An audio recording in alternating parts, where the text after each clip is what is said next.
It's not going to be hard. We're not talking about, non-shooters or, guys that are limited offensively. We're talking about James Harden. I mean, it's funny. You see all the stories that are out there and all that stuff, and obviously, we all see it. It's completely different than, what you see out there. He's a great person, great personality, always smiling, fun to be around. His presence on the team and on the floor, has really changed a lot since he got here. So I'm just excited for that to continue on the court, and I think he's going to help us a lot. All right, so Joel Embiid, he sounds pretty optimistic about how easy it's going to be for Harden to fit in with the Sixers. But, Richard, do you think they're going to hit the ground running, or do you anticipate maybe some growing pains here? Well, I think if their goal is to be the best team in the NBA and to win a championship, there's going to be growing pains. It doesn't mean that they're going to lose a ton of games or this and that, but there's going to be games of understanding, hey, I like it here. Hey, when you pass the ball here, make sure you're cutting. What are we going to do with Matisse Thybulle? Because also, even for Tyrese Maxey, he has been playing outstanding, but he has been on the ball predominantly. They were grooming him to be a point guard, and he was excelling in that space. So now he has to learn to play off the ball. All of those things are going to still lead to wins, but in order for them to get to that elite level of winning a championship, there should be growing pains, and they're going to have some. But, Janae, how much is Harden going to raise Philly's ceiling here? This is the point of getting and acquiring James Harden, to win a championship. James Harden is the championship piece. That's the expectation for this squad.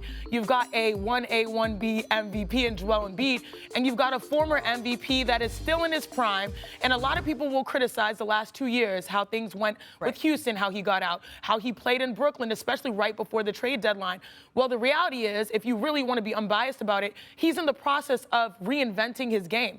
Meaning, we're not seeing as many step backs. We're not seeing as many, trying to get to the rim and get fouls. We're seeing more assists. It's not been perfect or pretty at all points, but James Harden, he's giving us the evidence to show that he's willing to do whatever is necessary, even make people mad enough to get to Philly to win a championship. So yeah, James Harden, he is the championship piece.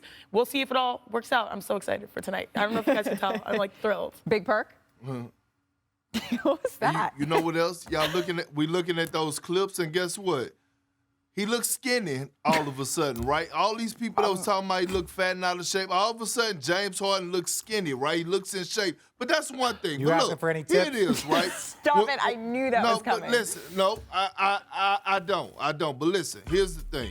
When you look at James Harden's game, we all had concerns on how he was going to adjust when he got to Brooklyn. And he showed us last year that he actually could be a point guard. Not only be a point guard, but be the best point guard in the NBA, because he was that last year. So what he's going to do is add to Joel Embiid's game. Joel Embiid is going to get those wide open looks at the elbow and mid-post area because of James Harden. Joel Embiid is going to be able to be a lob threat at the basket and get easy lobs at the rim because of the pressure James Harden put on the basket. So I think this is just, we're going to see pick and roll at its finest between a guard and a big finally. And James Harden has did so much of a great job transitioning from a shooting guard to a point guard that it's not going to be a problem at all. Well, here's one thing I'm going to be watching for with James Harden. He prided himself in being the league's Iron Man for so many years. And then over the last year or so, that's gone downhill a little bit with his hamstring, not being able to stay on the court in Brooklyn,